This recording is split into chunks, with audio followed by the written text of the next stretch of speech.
இந்த ஜட்ஜுடைய இந்த ஒப்பீனியனையே ஏதோ பெரிய ஆர்டர் மாதிரியும் ஜட்ஜ்மெண்ட் மாதிரியும் அதை பற்றி விவாதம்லாம் நடத்தி முடிச்சிட்டாங்க. இது ஒரு ஹைகோர்ட் ஃபைண்டிங்ஸ் தாங்க. இதுக்கு மேலே ஃபுல் பெஞ்சுக்கு போகலாம், இதுக்கு மேலே சுப்ரீம் கோர்ட்டு போகலாம், இப்படி நிறைய இருக்குங்க.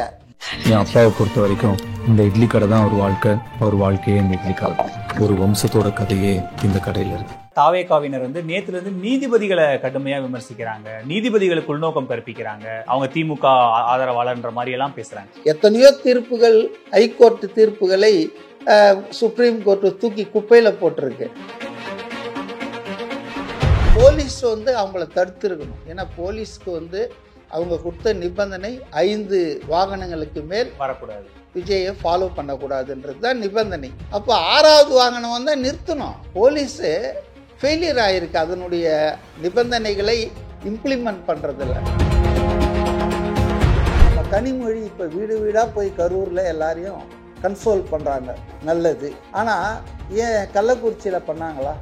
ஏர் ஷோ நடந்தது சென்னையில், 5 பேர் இறந்துட்டாங்க. க்ரௌட் கண்ட்ரோல் அங்கேயும் ஃபெயிலியர் ஆயிடுச்சு. ஆனால் அந்த 5 பேருக்கு போய் அவர் ஏதாவது பண்ணாரா, பார்த்தாரா?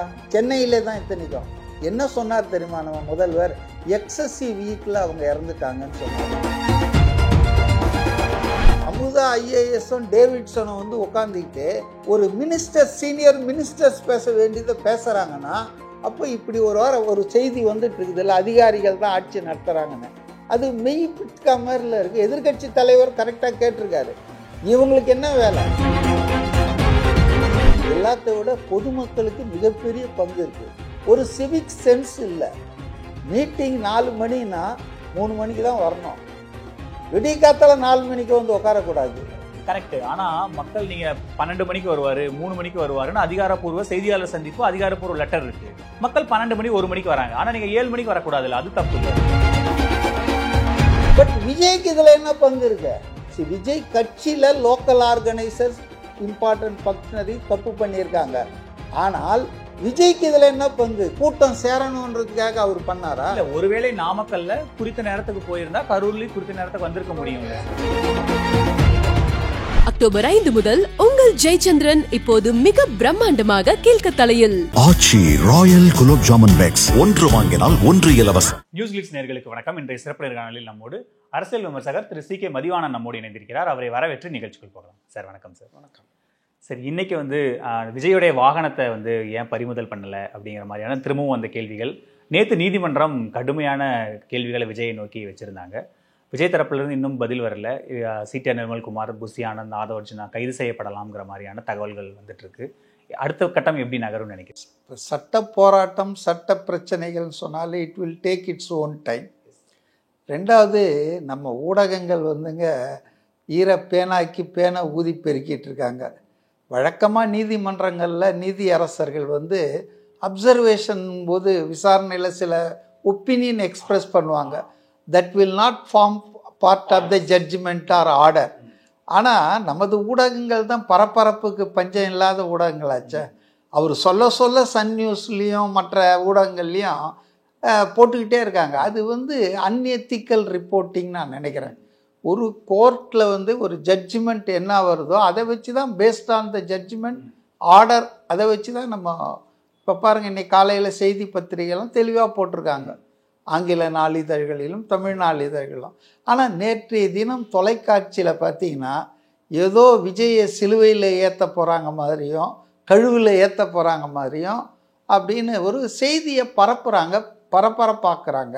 நீதிமன்றங்களை புரிஞ்சவங்களுக்கு, நீதிமன்றங்களுடைய ப்ரொசீடிங்ஸை ஃபாலோ பண்ணவங்களுக்கு இதெல்லாம் ஒன்றுமே கிடையாதுங்க. இது ஒரு casual remarks, personal opinion of the particular judge. What is in the order copy, judgement copy தான் தட் வில் ஸ்பீக். அதனால் எனக்கு என்னவோ இதெல்லாம் பெருசாக இது பண்ணல. ஆனால் என்னென்னா, ஆளுங்கட்சிக்கு ஆதரவாக இருக்கிற ஊடகங்கள் இந்த ஜட்ஜுடைய இந்த ஒப்பீனியனையே ஏதோ பெரிய ஆர்டர் மாதிரியும் ஜட்ஜ்மெண்ட் மாதிரியும் அதை பற்றி விவாதம்லாம் நடத்தி முடிச்சிட்டாங்க. எனக்கு என்ன விளங்கலைன்னா, ஒரு விசாரணை ஆணையத்தை அரசாங்கம் அமைச்சிருக்கு, 1 man ஜுடிஷியல் கமிஷன். அது இட்ஸ் கோயிங் ஆன். அன்னைக்கு மறுநாள்லேருந்து அந்த அம்மா போயிட்டு she has started her enquiry, அது பார்த்துட்ருக்காங்க. அடுத்தது வந்து இப்போ நேற்று வந்து எஸ்ஐடி ஒன்று போட்டு ஒரு எஸ்ஐடி மெட்ராஸ் ஹைகோர்ட்டு வந்து தனி நீதிபதி வந்து போட்டிருக்காரு. அது இன்னும் டேக் ஓவர் கூட பண்ணலன்னு நினைக்கிறேன்.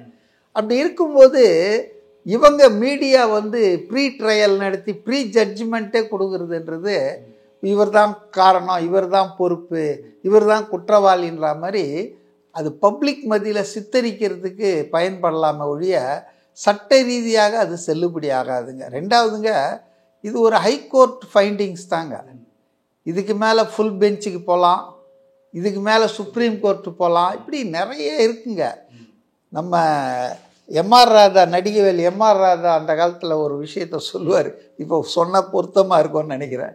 காலம்பூரா வக்கீலுங்க வந்து இது பொய்யே சொல்லி தன்னுடைய கட்சிக்காரனை காப்பாற்றுறதுக்கு வழக்கு நடத்திட்டு ஒரு நாள் தட்ஜானவொன்னு நீதிமானம் ஆயிடுவான்றாங்களே, இந்த மக்களை என்ன சொல்கிறதுன்னு ஒரு ஜோக்காக சொல்லுவார்.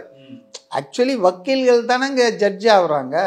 அதனால் வந்துங்க இன்னொன்று நான் சொல்ல விரும்புகிறேன், ஜட்ஜுகள் தவறு செய்யக்கூடிய அவங்களும் மனிதர்கள் தானே. அவங்க ராங்காக கொடுத்துட்டா அதுக்கு தான் அடுத்தது மேல்முறையீடு, அதுக்கு அடுத்தது கீழ் கோர்ட்டு மேல் கோர்ட்டுலாம் வச்சுருக்கான். அப்படி இல்லைன்னா அந்த கோர்ட்டில் அவர் சொல்லிட்டாருன்னா அவ்வளோதான் வேதம்னா அப்புறம் மேல் கோர்ட்டு அப்பீல்லாம் தேவையே இல்லை. ஆனால் என்னென்ன சார், தாவேகாவினர் வந்து நேற்றுலேருந்து நீதிபதிகளை கடுமையாக விமர்சிக்கிறாங்க, நீதிபதிகளுக்கு உள்நோக்கம் கற்பிக்கிறாங்க, அவங்க திமுக ஆதரவாளர்ன்ற மாதிரி எல்லாம் பேசுகிறாங்க. இதெல்லாம் நம்ம எப்படி எடுத்துக்க முடியும்? இது சரியில்லைங்க. அதாவது வந்துங்க, நீதிபதிகள் வந்து அவங்க எந்த கட்சியை சார்ந்தவர்களாக இருக்கலாம், அவங்களுடைய பர்சனல் அஃபிலியேஷன் எந்த கட்சிக்கு வேணாலும் இருக்கலாம். ஆனால் நீதி பரிபாலனத்தில் நடுநிலையாக நின்று சட்டத்தின் பால் சட்டம் என்ன சொல்லுதோ அப்படி தான் அவங்க தீர்ப்பு கொடுத்தாகணும். இல்லைன்னா மேலே போய் அது வந்து தே வில் கெட். ஆமாம், அதனால் எத்தனையோ தீர்ப்புகள், ஹைகோர்ட்டு தீர்ப்புகளை சுப்ரீம் கோர்ட்டு தூக்கி குப்பையில் போட்டிருக்கு. அலகாபாத் ஹைகோர்ட்டு தீர்ப்புகள் கூட நிறைய நான் பார்த்துருக்கேன். அதனால் நீதிபதிகள் வந்து தப்பு பண்ண மாட்டாங்கன்னு நான் சொல்ல மாட்டேன். தப்பு பண்ணாங்கன்னா அதுக்கு அடுத்த ஸ்டேஜில் இருக்கிற இடத்துல அது கரெக்ஷன் ஆகிடும். அதுக்கு ஒரு மெக்கானிசம் இருக்குது. அதனால் ஜட்ஜஸை வந்து நம்ம வந்து தனிப்பட்ட முறையில் அவங்கள வந்து சித்தரிக்கிறது, அவங்களுக்கு நோக்கம் கற்பிப்பது தேவையில்லை என்று தான் நானும் கருதுகிறேன். அது பாவம் சின்ன பிள்ளைங்க, அரசியல்ல அதிகமா அனுபவம் இல்லாதவங்க, அதனால அவங்க கருத்துக்களை எக்ஸ்பிரஸ் பண்றாங்க. பட் அது தவிர்க்கலாம் அப்படின்றதா, தவிர்க்கணும்ன்றதான் என்னுடைய கருத்தும். இல்ல, அதுதான் அவங்க ஒரு விமர்சனமாவே வைக்கிறாங்க. பாருங்க, சிஎம் விமர்சிச்சு, இதை அது மாதிரி மத்திய அமைச்சர்கள், மாநில அமைச்சர்களை விமர்சிச்சு, பிரதமரை விமர்சிச்சு, இப்போ நீதிபதிகளே விமர்சிக்கிறாங்க. பாருங்க, எல்லாத்துக்கும் காரணம் விஜய் தான். இப்போ சிஎம் அங்கிள்ன்றது, சிஎம் சார்னு பேசுறது, பிஎம் சார்னு அவரு தான் தூண்டி விடுறாரு. அவர் என்ன சொல்றாரோ இந்த பசங்க அப்படியே ரிப்ளிகா பண்றாங்கன்னு பழி அவர் மேல தானே சுமத்துறாங்க சார். அதாவது வந்து விஜயினுடைய ரசிகர்கள் அவங்க பண்றதுக்கெல்லாம் விஜய் வந்து பொறுப்பாக முடியாது. ஆனால் விஜயினுடைய ரசிகர்களை வந்து விஜய் இன்னும் கொஞ்சம் மெச்சூராக ஆக்கணும், பொலிட்டிக்கலாக வந்து அவங்கள ட்ரெயின் பண்ணணுன்றதை நம்ம ஏற்றுக்கலாம். ஏன்னா அது ஒரு 1.25 வருஷ கட்சி தாங்க, அது ஒன்றும் பெரிய பொலிட்டிக்கலாக எக்ஸ்பீரியன்ஸான கட்சி கிடையாது. ஸோ அவங்க கண்டிப்பாக they will learn their lessons. இதுதான் அவங்க வாழ்க்கையில், அரசியல் வாழ்க்கையில் சந்திச்சிருக்கிற முதல் சவால், சேலஞ்சுன்னு நினைக்கிறேன். அப்போ இதை வந்து அவங்க ஃபேஸ் பண்ணுறது கொஞ்சம் சிக்கலாக இருக்கும், தடுமாறுவாங்க, கொஞ்சம் கஷ்டப்படுவாங்கன்றது எதிர்பார்க்கணும் நம்ம.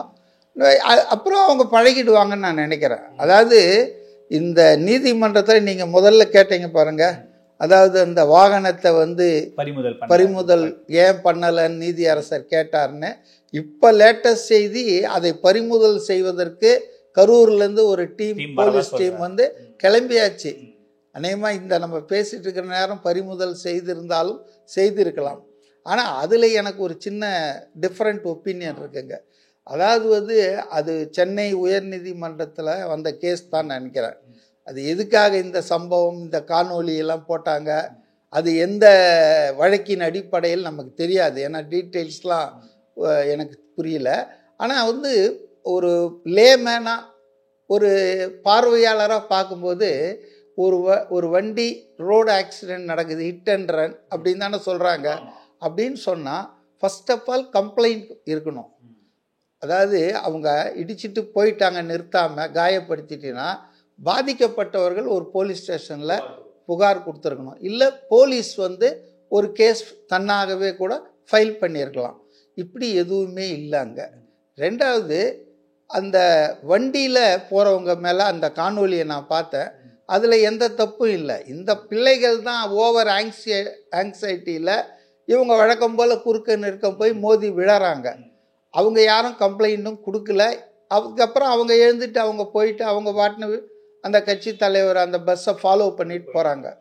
என்னுடைய கேள்வி என்னன்னா, இதுக்கு வந்து யாரையாவது பொறுப்பாக்கணும்னா இந்த ஹிட் அண்ட் ரன்னு சொல்லக்கூடிய விஷயத்துக்கு அந்த ஓட்டுநரை ஒன்றா பொறுப்பாக்கலாம் அட் பெஸ்ட். அவர் கூட என்னை பொறுத்த வரைக்கும் அவர் பாட்டுன்னு இவங்க போயிட்டு பின்னால் முன்னால் ஓடி ஜிக்ஜாகா போலீஸ் வந்து அவங்கள தடுத்துருக்கணும். ஏன்னா போலீஸ்க்கு வந்து அவங்க கொடுத்த நிபந்தனை 5 வாகனங்களுக்கு மேல் வரக்கூடாது, விஜயை ஃபாலோ பண்ணக்கூடாதுன்றது தான் நிபந்தனை. அப்போ 6வது வாகனம் வந்தால் நிறுத்தணும். போலீஸு ஃபெயிலியர் ஆகிருக்கு அதனுடைய நிபந்தனைகளை இம்ப்ளிமெண்ட் பண்ணுறதில்ல. அதுக்கு காரணம் ப்ராக்டிக்கலாக டிஃபிகல்ட்டிஸ். ஏதாவது போலீஸ் அராஜகம்னு சொல்லிட போகிறாங்க, நம்ம ஏதாவது தலையிட்டோம்னா வேறு ஏதாவது சொல்லுவாங்கன்றதால கூட ஒரு தயங்கி அமைதியாக இருந்திருக்கலாம். பட் இன்னைக்கு அப்படி அது ஒரு ஹிட் அண்ட் ரன் என்று எடுத்துக்கொண்டால் கூட அட் பெஸ்ட் அந்த ஓட்டுநர் மேலே தானே இங்கே கேஸ் போடணும். பக்கத்தில் உட்காந்துட்டு போகிற ஒரு மேலேயே அங்கே கேஸ் போடுறது. In what way Vijay is involved in the hit and run case. அதனால் எனக்கு என்னவோ வந்து அந்த ஹோல் எபிசோட்லேயே ஒரு ப்ரீ ஜட்ஜ் பண்ணிவிட்டு இவர் மேலே குற்றஞ்சாட்டணுன்ற மாதிரி விவாதங்கள் வைக்கப்பட்டதாகத்தான் நான் நினைக்கிறேன். அவர் மேலேயும் தப்புகள் இருக்குல்ல, அதையும் நம்ம அவர் என்ன தப்பு பண்ணார்ன்ற அவர் உட்காந்துட்டு போறாருங்க. இப்போ நீங்கள் வந்து டிரைவருக்கு பக்கத்தில் இருக்கிற சீட்டில் உட்காந்துட்டு போகிறீங்க, வண்டியில் சில விஷயங்கள் அசம்பாவிதங்கள் நடக்குது. அந்த அசம்பாவிதங்களே நடக்கலைன்றது என்னுடைய கருத்து. ஏன்னா யாருக்கும் எந்த கம்ப்ளைண்ட்டும் இல்லை. காலையில் கூட ஒரு காணொலி பார்த்தேன், ஒரு வழக்கறிஞர் இது மாதிரி வந்து இந்த ஜட்ஜி இப்படி சொல்கிறதுக்கு அதிகாரமே இல்லை சட்டத்தில்னு அவர் சொல்கிறார். அது எந்த அளவுக்கு நம்ம நான் லா படிக்கலை. அவர் என்ன சொல்கிறாருன்னு சொன்னால், நாளைக்கு அந்த பசங்க வந்து கோர்ட்டில் வந்து இல்லைங்க இது எங்கள் தப்பு தாங்க, நாங்கள் தாங்க போய் அதில் மோதிட்டோம், அவங்க ஒழுங்காக தான் போயிட்டு இருந்தாங்க, எங்களுக்கு எந்த காயமும் இல்லைங்க, எங்களுக்கு கம்ப்ளைண்ட்டே இல்லைங்கன்னு சொன்னால் கோர்ட் என்ன பண்ணோம்? இது ஒரு அதனால வந்து ரொம்ப ரொம்ப டிக்லிஷான விஷயம். ஆனா என்னன்னா சார், இப்போ நீங்க நம்ம இப்படி ஒரு கேஸ்ல ஒரு பிரச்சார வாகனத்தை வந்துட்டு பறிமுதல் பண்ணோன்ற நிலை எடுக்கிறதுன்றது வந்து கம்ப்ளைண்டே வரல இன்னும். அதை வந்து ஒரு ஜட்ஜி சொல்லி போலீஸ் எடுக்குது அப்படின்றதெல்லாம் ரொம்ப அதீதமாக கார்னர் பண்ணுறாங்களோ. சாதாரண ஆட்களுக்கு விஜயை தேவையில்லாமல் வந்து சகல தரப்புகளும் சகல முனையில் இருந்தும் அட்டாக் பண்ணுறாங்க அப்படின்ற மாதிரி ஒரு ஃபீலிங் வந்தால் அது ஒன்றும் தப்பு இல்லைன்னு நான் நினைக்கிறேன். என்னன்னா இப்போ சப்போஸ் நீங்கள் சொல்கிற மாதிரி சைடில் வராங்க, பின்னாடி வாகனங்களை துரத்திட்டு வராங்க அப்படின்னா பொறுப்புள்ள விஜய் வந்து வண்டி நிறுத்தி என்னை ஃபாலோ பண்ணாதீங்க, என்னை ஃபாலோ அதெல்லாம் வரமாட்டேன் அப்படின்னு சொல்லிட்டு போகலாம்ல. ஒரு அளவுக்கு மேலே சொல்ல முடியாதுங்க. அதாவது அவரை அன்பாக நேசிக்கிறவங்க, இப்போ இந்த அன்பு தொல்லைன்னு சொல்கிறோமே, அது நம்ம பிள்ளைங்க நம்ம குழந்தைங்க கூட சிலதெல்லாம் ரொம்ப அடம் பிடிக்குங்க. ஒரு கட்டத்துக்கு மேலே நம்ம வந்து ஒன்றும் பண்ண முடியாது, அடிக்கவா முடியும், எல்லாம் தோலுக்கு மேலே வயர்ந்து. இப்போ அவர் சொல்கிறாரு, அதெல்லாம் நான் பார்த்தேன், அதெல்லாம் பண்ணாதீங்க நிறுத்துங்க இப்படிலாம் சொல்கிறார். பட்டு ஒரு லெவலுக்கு மேலே வந்து அடல்ட்ஸை வந்து யாரும் கண்ட்ரோல் பண்ண முடியாதுங்க. தலைவர் கண்ட்ரோல் பண்ணணும். இல்லை அப்படிலாம் தலைவர் வந்து இராணுவ ஜெனரல் இல்லைங்க. ஒரு ஜனநாயக இயக்கத்தில் அட்வைஸ் பண்ணலாம், உங்களுக்கு வந்து சஜஸ்ட் பண்ணலாம். பட் எந்த தலைவரும் வந்துட்டு இராணுவத்தில் அது சாத்தியம், போலீஸில் அது சாத்தியம். ஒரு ஜனநாயகத்தில் ஒரு பொலிட்டிக்கல் பார்ட்டியில் தலைவர் வந்து எல்லாரையும் கண்ட்ரோல் பண்ணோன்னா கடைகோடியில் ஒருத்தன் ஏதாவது பண்ணிட்டு போயிடுவான். அதனால் வந்து கெட்ட பேர் அந்த கட்சிக்கும் அந்த தலைவருக்கும் வருதுன்றது உண்மைதான். ஆனால் லிமிட்டெட் தான் role of the leadership, top leadership. இப்போ காங்கிரஸ்ன்றது ஒரு பெரிய இயக்கம். அந்த காங்கிரஸில் ராகுல் காந்தி சோனியா காந்தி கேட்டுட்டு எல்லாரும் எங்கேயும் பண்ணுறதில்ல. ஏதாவது ஒரு தப்பு நடந்துச்சுன்னா கேரளாவில் உடனே ராகுல் காந்தி சுட டேக் ரெஸ்பான்சிபிலிட்டின்னா அது எவ்வளோ ஒரு தவறான ஒரு புரிதலாக இருக்குமோ அது மாதிரி தான் எல்லாத்துக்கும் விஜய் விஜய் விஜய் விஜய் அவங்க பார்த்து கூட இருக்க மாட்டாங்க. விஜய் அவங்களோட யாருன்னு கூட அவங்களுக்கு தெரிஞ்சிருக்காது. Merely because they are supporters, they are is fans. he cannot be blamed. நான் என்ன சொல்கிறேன்னா, தவறு நடந்திருக்குதா அப்படின்றதே நான் வந்து ஒத்துக்கலை. இது ஹிட் அண்ட் ரன்னு கிடையாது, புரியுதுங்களா? ரெண்டாவது, அந்த ஆட்களுக்கு கம்ப்ளைண்ட் இல்லை. என்னுடைய கருத்தில் அவங்க வந்து மோதுறாங்க. அவங்க தான் ஓவர் ஸ்பீடாக வந்து ஒரு கார் பஸ்ஸு போயிட்டுருக்கு, அதில் வந்து அவங்க மோதுறாங்க. அவங்க இப்போ தப்பு தான். அது யார் மேலேயாவது கேஸ் எடுக்கணும்னா அவங்க மேலே தான் எடுக்கணும், ரேஷ் டிரைவிங்க்கு. இது வந்து ஹிட் அண்ட் ரன்லாம் கிடையாது. பட் எனியோ கோர்ட்டு சொல்லியாச்சுன்னா அப்புறம் அதுக்கு நம்ம வந்து மேல் கோர்ட்டில் போய் தான் இதெல்லாம் பேசணுமே தவிர கோர்ட்டுடைய உத்தரவை வந்து நம்ம தப்புன்னு சொல்கிறதுக்கு வாய்ப்பு இல்லை. இப்போ விஜய் என்ன செய்யறதுன்னு தெரியாமல் இருக்காரு, அது எப்படி கையாளுறதுன்னு தெரியாமல் சிரமப்படுறாருங்க போது பாஜக வந்து கை கொடுத்து வாங்க நாங்கள் பார்த்துக்குறோம் அப்படின்னு தூக்குறாங்களே, அதை எப்படி பார்க்குறீங்க? இப்படி தூக்குறாங்கன்னு நீங்கள் சொல்கிறீங்க. இதெல்லாம் வந்துங்க ஒரு பொய் செய்தியை பரப்புகிறாங்க. பாஜக வந்து ஒரு எதிர்க்கட்சி, ஆளுங்கட்சி தமிழ்நாட்டில் திமுகவில் அதை எதிர்க்கணும்னு சொன்னால் அவங்க அதுக்கான வேலையை செய்வாங்க, யாராக இருந்தாலும் செய்வாங்க. இப்போ அதிமுக பண்ணுது, அதே மாதிரி வந்து பாஜக பண்ணோம். ஆனால் விஜயை தூக்குறாங்க அப்படின்லாம் சொல்கிறதுலாம் வந்து ரொம்ப கற்பனையாக. என்னன்னா நமக்கு எங்க அந்த சந்தேகம் வலுக்குதுன்னா, அவ்வளவு பத்தி எரிஞ்ச மணிப்பூருக்கே உண்மை கண்டறியும் குழுவை பாஜக நியமிக்கல, காஷ்மீர் பிரச்சனைக்கு உண்மை கண்டறியும் குழுவை நியமிக்கல.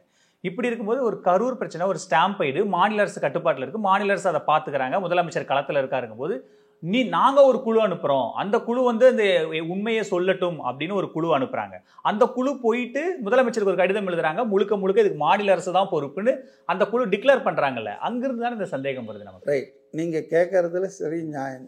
என் பார்வை எப்படின்னா, மணிப்பூரை அவங்க 2 வருஷமாக கண்டுக்கவே இல்லை, அவங்க அதை பற்றியே கவலைப்படல. அதே போல் காஷ்மீரை பற்றி கவலைப்படல. அட்லீஸ்ட் கரூரை பற்றி கவலைப்பட்டாங்களே, அதனால் இங்கேயும் கவலைப்படாமல் இருக்கணும்னு நான் நினைக்கல. நான் இப்படி பார்க்குறேன். ரைட்டா? அடுத்தது நான் என்ன சொல்கிறேன்னா, கள்ளக்குறிச்சியில் நம்ம தமிழ்நாட்டில் விஷச்சாராயம் குடித்து ஒரு 68 பேர் இறந்தாங்க. மணிப்பூரை பற்றி கேட்குறதுக்கு DMK people have every right. BJP ஏன் நீ டபுள் ஆக்ஷன் போடுற, ஏன் எக்ஸ்ட்ரா இன்ட்ரெஸ்ட் காட்டுறேன்னு நான் அவங்கள பார்த்து கேட்குறேன்.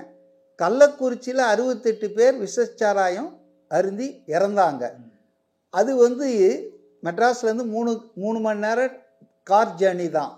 அதுக்கு வந்து முதல்வரோ, ஏன் முதல்வர் நான் சொல்கிறேன்னா, போலீஸ் தான் இதுக்கு பொறுப்பு.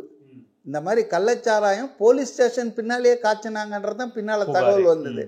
அப்போ போலீஸ் ஃபெயிலியரின் காரணமாக, கவர்மெண்ட் ஃபெயிலியர் காரணமாக, இன்னும் எனக்கு நல்லா நினைப்பு, அந்த கள்ளக்குறிச்சி எம்எல்ஏ ஏடிஎம்கேன்னு நினைக்கிறேன், அவர் சட்டமன்றத்திலலாம் பேசியிருக்காரு.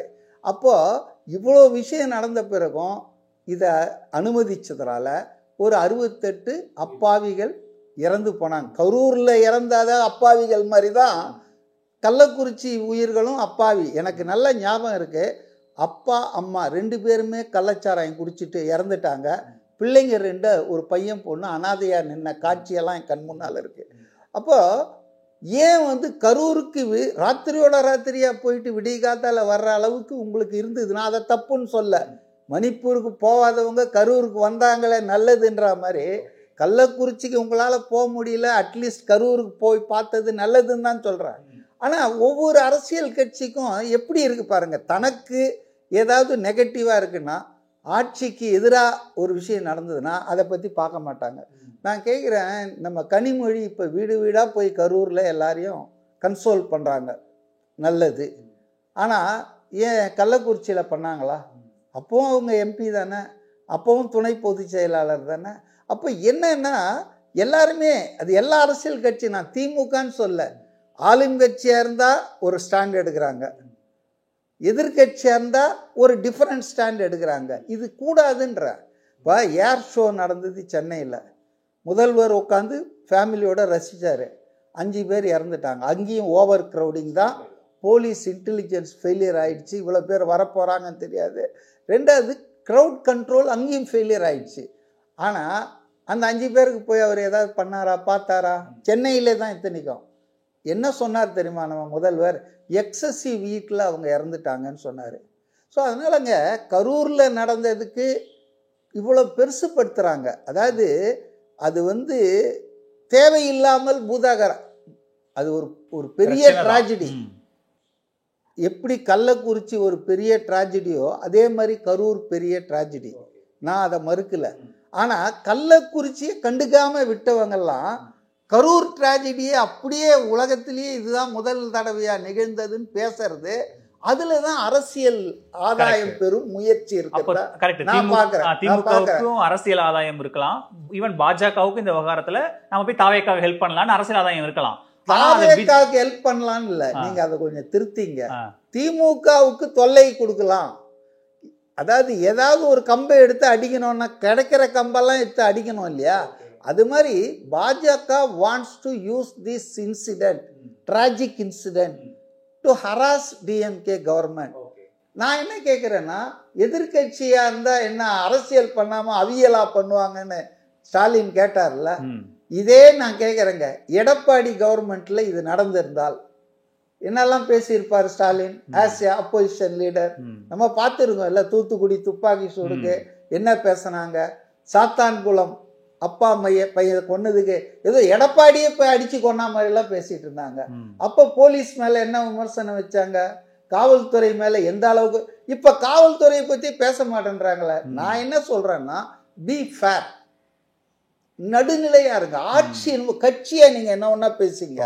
when you are a chief minister, when you are a minister, you should be dispassionate to everybody. பொதுவா இருக்கணும், அதாவது நியாயமா பேசணும். அதிகாரிகளும் அதே மாதிரி தான் இருக்கணும். ஆனால் துரதிருஷ்டவசமாக நான் இந்த ஆட்சியில் ஐஏஎஸ் ஐபிஎஸ் அதிகாரிகள்லாம் டிஎம்கே ஸ்போக்ஸ் பர்சன் மாதிரி வந்து போலீஸை கவர்மெண்ட்டை ஜஸ்டிஃபை பண்ணுறாங்க. ஆனால் விளக்கம் கொடுக்க வேண்டிய தேவை அவங்க கொடுக்க தேவையில்லை. It is a democratic government. மக்களால் தேர்ந்தெடுக்கப்பட்ட அதிகாரம் படைத்த ஆட்சியாளர்கள் இருக்காங்க. அதிகாரிகளை ஒன்றும் மக்கள் தேர்ந்தெடுக்கலை. அவங்க பின்னால் இருந்து அமைச்சர்களுக்கு அசிஸ்ட் பண்ணலாம், அவங்களுக்கு ஆலோசனை சொல்லலாம். அவங்களே முன்னால் வந்து உட்காந்திங்கன்னு சொல்கிறதுன்றது வந்து சரியான அணுகுமுறையில் இது வந்து தவறு. ஏற்கனவே தமிழ்நாட்டில் கவர்மெண்ட்டை பற்றி என்ன சொல்லிடுறாங்க, அதிகாரிகள் 5-6 பேர் தான் ஆட்டு வைக்கிறாங்க இந்த அரசாங்கத்தைன்றாங்க. அது உண்மையா பொய்யான்றத நம்ம பின்னால் டிபேட் பண்ணலாம். இப்போ இது ஆனால் இன்றைக்கி அமுதா ஐஏஎஸும் டேவிட்சனும் வந்து உட்காந்துக்கிட்டு ஒரு மினிஸ்டர், சீனியர் மினிஸ்டர்ஸ் பேச வேண்டியதை பேசுகிறாங்கன்னா, அப்போ இப்படி ஒரு செய்தி வந்துட்டு இருக்குது இல்லை, அதிகாரிகள் தான் ஆட்சி நடத்துகிறாங்கன்னு. அது மெய் பிட்கா மாதிரில இருக்குது. எதிர்கட்சி தலைவர் கரெக்டாக கேட்டிருக்காரு. இவங்களுக்கு என்ன வேலை? இவங்க நாளைக்கு வேற ஒரு கட்சி ஆட்சிக்கு வந்தாலும் இவங்க சர்வீஸில் தானே இருக்கணும். அப்போ இவங்க வந்து நியூட்ரலாக தான் இருக்கணும். இவங்க government servant. They cannot act as the spokes persons of the particular party, அது பர்டிகுலர் லீடர். அதனால் இது வந்து ஒரு மோசமான துயரமான சம்பவம். இதில் வந்து எல்லாருக்கும் பங்கு இருக்குதுன்னு தான் நான் முதல்லேருந்தே சொல்கிறேன். இதில் வந்து விஜய்க்கு பங்கு இருக்குது, விஜயினுடைய கட்சி லோக்கல் ஆர்கனைசர்ஸ்க்கு பங்கு இருக்குது, அரசாங்கத்துக்கு பங்கு இருக்குது, காவல்துறைக்கு பங்கு இருக்குது, இன்டெலிஜென்ஸ் ஃபெயிலியர் ஆகிருக்கு. எல்லாத்தை விட பொதுமக்களுக்கு மிகப்பெரிய பங்கு இருக்குது. ஒரு சிவிக் சென்ஸ் இல்லை. மீட்டிங் 4 மணினா 3 மணிக்கு தான் வரணும். விடிய காத்தால 4 மணிக்கு வந்து உட்காரக்கூடாது.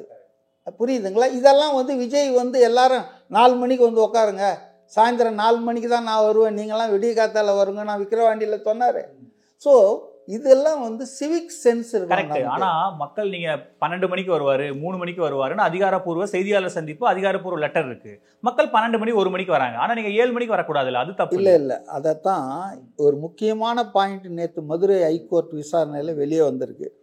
அப்பாவு கூட நேற்று நான் பார்த்தேன், சபாநாயகர், அவர் இந்த மாதிரி பெட்டி பாலிடிக்ஸ்லாம் பண்ணவே கூடாது. he should be above politics, away from the party politics for the particular period. அதாவது சபாநாயகர் பதவியை அவர் வகிக்கிற வகையில் அவர் எந்த கட்சியில் மெம்பராக இருந்தாலும் அந்த கட்சி நடவடிக்கையில் இருப்பார். ஆனால் நம்ம கண் முன்னால் என்ன பார்க்குறோம், அப்பாவு வந்து கடுமையாக பார்ட்டிஷன் பாலிடிக்ஸ் பேசுகிறாரு. பாஜக சொல்லி தான் தாவேக்காவை விஜய் ஆரம்பித்தார்னு உள்பட பேசுகிறாரு. இது சபாநாயகர் வேலை இல்லை, ரைட்டா? அவர் என்ன சொல்கிறாருன்னா, நேற்று பார்த்தேன் நான் ஏதோ ஒரு பேட்டியில், 12 மணிக்கு கரூரில் பேசுகிற விஜய்க்கு எதுக்கு ஃபோக்கஸ் லைட் போட்டிங்க, எதுக்கு ஜென்ரேட்டர் ஃபிக்ஸ் பண்ணீங்க, அப்போ நீங்கள் ஏதோ சதி பண்ணியிருக்கீங்களா அப்படின்னு பேசுகிறாரு. இது கோர்ட்டில் நேற்று கேட்டாங்க, விஜய்க்கு வந்து எப்படி நீங்கள் பர்மிஷன் கொடுத்தீங்க, எத்தனை மணிக்கு பர்மிஷன் கொடுத்தீங்கன்னு. அப்போ அவங்க சொல்கிறாங்க, காவல்துறை அன்று மாலை 7 மணிலேருந்து 3 மணிலேருந்து இரவு 10 மணிக்குள்ளே அவருக்கு பேசுறதுக்கு அனுமதி கொடுத்தோம். புரியுதுங்களா? அப்போ அவர் எத்தனை மணிக்கு வந்தார்? 8 மணிக்கு வந்தார். 7:30க்கு வந்துட்டார். 8:30க்கெல்லாம் எல்லாம் முடிச்சுட்டு போயிட்டார். அப்போ போலீஸ் அனுமதித்த இடத்தில், வேலுசாமிபுரத்தில் போலீஸ் அனுமதித்த காலத்தில் விஜய் வந்திருக்காரு, பேசியிருக்காரு. அவர் வந்து லேட்டாக வந்தார், காக்க வச்சார், கூட்டம் சேரட்டோன்றதுக்காக. இதெல்லாம் வந்துங்க தவிடுபடி ஆயிடுச்சு நேற்று. போலீஸே சொல்லுது, கவர்மெண்ட்டே சொல்லுது, நாங்கள் கொடுத்தது 3லேருந்து ராத்திரி 10, அவர் பேசிட்டு போனது 8லேருந்து 8:15. நமக்கு எல்லாருக்கும் தெரியும். ஜனங்க முன்னால் வந்துட்டாங்கன்னா மேபி லோக்கலில் இருக்கிற ஆர்கனைசர்ஸ் வந்து டைமை வந்து 12 மணின்னு சொல்லியிருப்பாங்களோ. வந்து 12 மணின்னு சொல்லி அவர் முதல் நாளே போயிட்டாரு. பட் விஜய்க்கு இதில் என்ன பங்கு இருக்கு? விஜய் கட்சியில் லோக்கல் ஆர்கனைசர்ஸ் இம்பார்ட்டன்ட் ஃபங்க்ஷனரி தப்பு பண்ணியிருக்காங்க. ஆனால் விஜய்க்கு இதில் என்ன பங்கு? கூட்டம் சேரணுன்றதுக்காக அவர் பண்ணாரா? ஒருவேளை நாமக்கல்ல குறித்த நேரத்துக்கு போயிருந்தா கரூர்லேயும் குறித்த நேரத்துக்கு வந்து பாருங்க, பப்ளிக், அதாவது பப்ளிக் ஃபிகர்ஸு, நான் பல நேர்காணலில் சொல்லிட்டேன், என் பர்சனலாக பார்த்துருக்கேன். எம்ஜிஆர் வந்து இன்னைக்கு ராத்திரி 9 மணிக்கு வருவார் கூட்டத்தில்னு அறிவித்தாங்க. நான் பர்சனலாக போய் உக்காந்தேன். ஆனால் எம்ஜிஆர் மறுநாள் காலையில் 9 மணிக்கு தான் வந்தார்.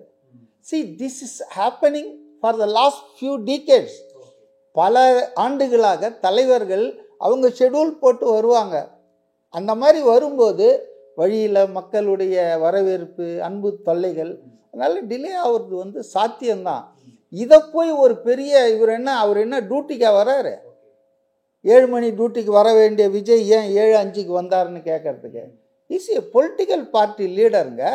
நம்ம எல்லா அரசியல் தலைவர்களும் பங்க்சுவாலிட்டி மெயின்டைன் பண்ணுறாங்களா? 4 மணி நேரம் 5 மணி நேரம் டிலே ஆகி வராங்க. அதனால் நான் என்ன சொல்கிறேன்னா, நம்ம கவனம் குவிய வேண்டியது இந்த க்ரௌட் மேனேஜ்மெண்ட் ஃபெயிலியர் இனி நடக்கக்கூடாது.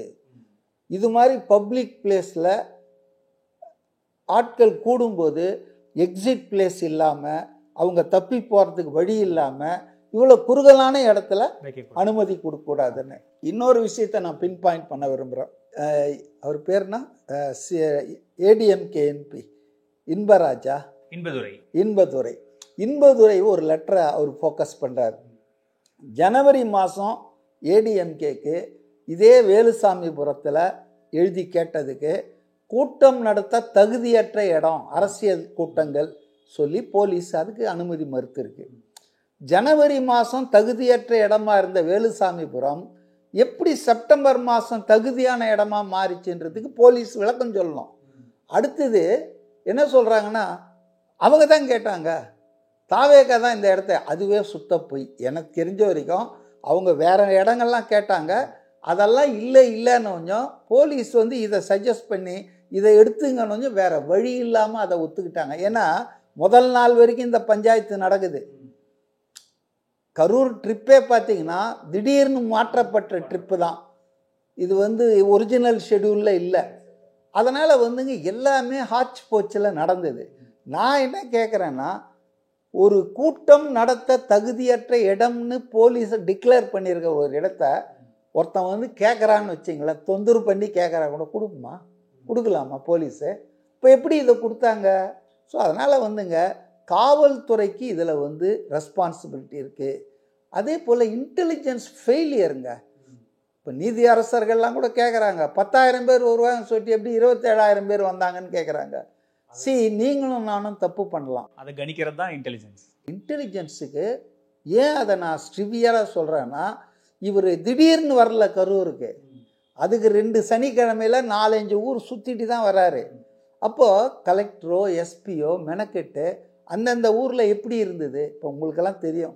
முதல்ல செப்டம்பர் 13 அவருடைய இது தொடங்குச்சு இல்லையா பரப்புரை. அப்போ திருச்சியில் ஏர்போர்ட்லேருந்து மரக்கடை போகிறதுக்கு 5 மணி நேரம் ஆச்சு. அந்த அளவுக்கு கூட்டம்.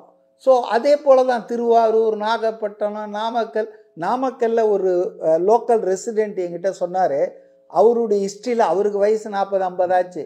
இது மாதிரி ஒரு கூட்டத்தை எந்த அரசியல் தலைவருக்கும் எந்த அரசியல் கட்சிக்கும் நாமக்கல்ல நான் பார்த்தது இல்லைன்னு அவர் சொல்றாரு. அப்போ எங்க போனாலும் ஓவர்வெல்மிங் க்ரௌட் புல்லர், அவருக்கு வந்து ஆளுங்க கூடுறாங்க. அது என்ன காரணம்? சினிமா, எல்லா சினிமா, கமல்ஹாசன் வந்திருக்காரு, ரஜினிகாந்த் வந்திருக்காங்க, யாருக்குமே கூடாத கூட்டம் இவருக்கு வருது.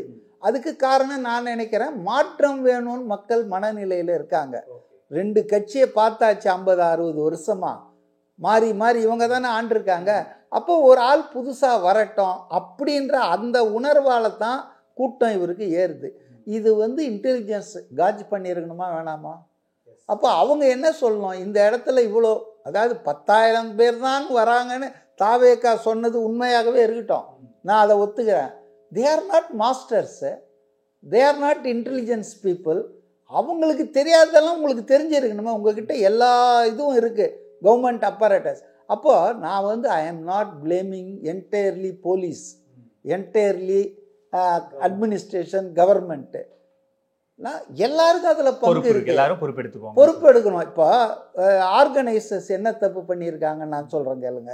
ஆர்கனைசர்ஸ் வந்து பெண்கள் மாதிரி ஆட்கள் 3 மணி நேரம் 4 மணி நேரம் நின்றுக்கிட்டே எவ்வளோங்க இருப்பாங்க ஹாட் சம்மரில், வெயிலில். அப்போ ஒரு ஷேட் போட்டிருக்கணும், அவங்களுக்கு வந்து உட்கார்றதுக்கு பெண்களுக்காவது சேர் போட்டிருக்கணும். அடுத்தது அவங்க ஒதுங்கிறதுக்கு, ஆண்கள் எங்கே வேணால் எதை வேணால் பண்ணிட்டு போயிடுவான், பெண்கள் ஒதுங்குவதற்கு ஒரு சிறப்பு ஏற்பாடெல்லாம் பண்ணியிருக்கணும். அப்போ இதெல்லாம் அவங்க பண்ணாமல் விட்டுடுது, அவங்க பக்கத்தில் ஃபெயிலியர். இதெல்லாம் ஓகே ஃபெயிலியரு. ஆனால் விஜய் இங்கே எங்கேருந்து வராரு? இப்போ you are putting the all the கொலையாளி நம்பர் 1ன்றீங்க. கொலை பண்ணிட்டாரு அவர் தான் திட்டம் போட்டு. அதாவது ஒரு பக்கம் முதல்வர் சொல்கிறாரு எந்த கட்சி தலைவரும் தன்னுடைய கட்சி தொண்டர்கள் இறப்பதை விரும்ப மாட்டாங்க, ரசிக்க மாட்டாங்கன்ற ஃபேக்ட். அப்போ விஜய் வந்து அவர் கட்சி தலைவர் மட்டும் இல்லை, அவர் ஒரு பெரிய நடிகர், அவருக்கு அன்பான ரசிகர்கள். இப்போ அவங்கெல்லாம் சாகணும் அப்படின்றதுக்காக அவர் தான் எல்லாம் திட்டம் போட்டு வந்து பண்ணாருன்னு சொல்லி ஒரு நெரேட்டிவை கிரியேட் பண்ணுறாங்கல்ல டிஎம்கே ஈகோசிஸ்டம். இது வந்து ஜனங்க மத்தியில் எடுபடாதுங்க. நான் என்ன சொல்கிறேன்னா, தவறு நடந்திருக்குது, ப்ரிகாஷன்ஸ் எடுத்திருக்கணும், அரேஞ்ச்மெண்ட்ஸ் பண்ணியிருக்கணும், ஃபெயிலியர் ஆன் ஆல் பார்ட். இப்போ மதுரை ஹைகோர்ட்டு வெரி ஃபேர், க்ளீனாக அவங்க சொன்னாங்க, எல்லாரையும் சொன்னாங்க. அதை சன் நியூஸ் போடல, அதை வந்து எந்த டிவியும் டிபேட் பண்ணல. டிபேட் பூரா மெட்ராஸ் ஹைகோர்ட்டில் தனி நீதிபதி சொன்னார் இல்லையா, அதுதான் டிபேட். ஏன்னா அது பொலிட்டிக்கல் பாயிண்ட்ஸுக்கு அவங்களுக்கு உதவுது. என்னை பொறுத்த வரைக்கும் ஒரு அரசியல் விமர்சகர் என்ற முறையில் விஜய்க்கு நான் சொல்கிற ஆலோசனை இதுதான். அவர் வந்து 2 வாரம் தள்ளி வச்சுருக்காரு, அவருடைய இது ரொம்ப கரெக்ட். அது அதே போல் இன்றைக்கி ஹைகோர்ட்டில் சொல்லிடுச்சு கவர்மெண்ட்டு, இது போல் வந்து ஒரு ஆப்ரேட்டிங் ப்ரொசீஜர்ஸு பொதுவாக எல்லாருடைய கருத்தையும் கேட்டு ஆல் ஸ்டேக் ஹோல்டர்ஸையும் நாங்கள் ஃபைனல் பண்ணுற வரைக்கும் இனிமேல் யாருக்கும் எந்த பரப்புரைக்கும் எந்த அரசியல் கட்சிக்கும் அனுமதி இல்லை. ஏற்கனவே கொடுத்துருந்தது வந்து தொடர்ந்து அது முடிச்சிருவாங்க. ஸோ இப்போதைக்கு இந்த அரசியல் பரப்புரை வந்து நடப்பதற்கான, அதான் 2 வாரம் கழித்து கூட விஜய் தொடக்கணுன்னா கூட தொடக்க முடியாது. இட்ஸ் குட், ஒரு கேப் வர்றது நல்லது தான். ஆனால் அதுக்கு முன்னால் விஜய் என்ன செய்யணும்னா, அவர் தன்னுடைய தேர்தல் பிரச்சாரத்தை மறுபடியும் தொடங்கிறதுக்கு முன்னால் first of all without any delay கரூருக்கு போனோம். கரூருக்கு போய் அவருடைய ரசிகர்கள், அவருடைய ஆதரவாளர்கள், அவருடைய கட்சி உறுப்பினர்கள் அவரை பார்க்க வந்து மரணித்திருக்காங்க. இதுக்கு வந்து அன்னைக்கு என்னால் புரிஞ்சிக்க முடியும், அந்த பதட்டமான சூழ்நிலையில் அவர் அங்கே இருந்தாருன்னா மேலும் அசம்பாவிதங்கள் நடக்கும்ன்றதை நான் புரிஞ்சுக்கிறேன்.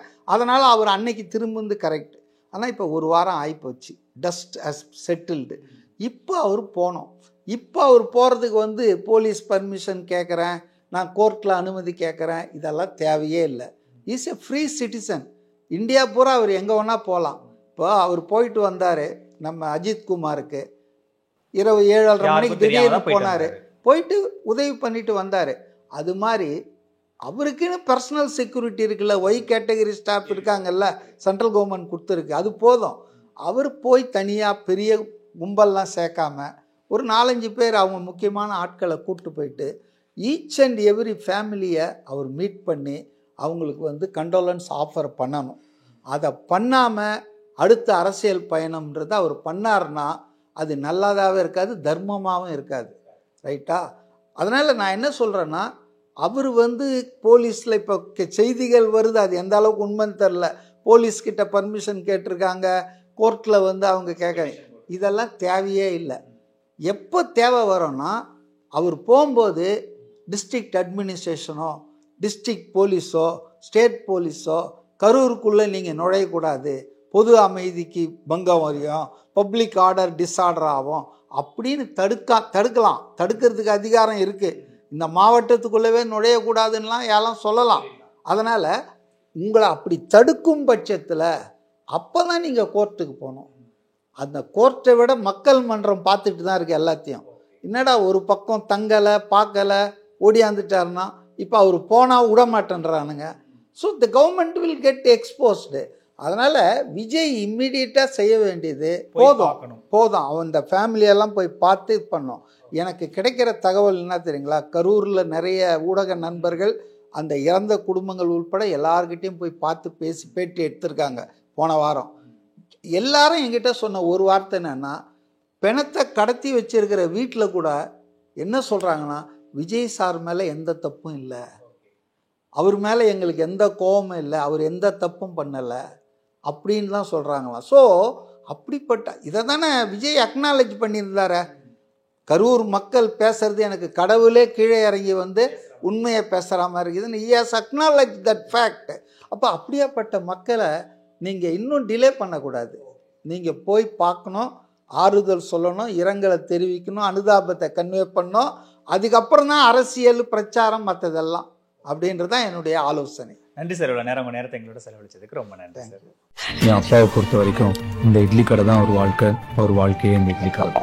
ஒரு வம்சத்தோட கதையே இந்த கடையில் இருக்கு. அக்டோபர் 5 முதல் உங்கள் ஜெயச்சந்திரன் இப்போது மிக பிரம்மாண்டமாக கீழ்க்கத்தலையில். ஆச்சி ராயல் குலோப் ஜாமுன் பேக்ஸ் 1 வாங்கினால் 1 இலவசம்.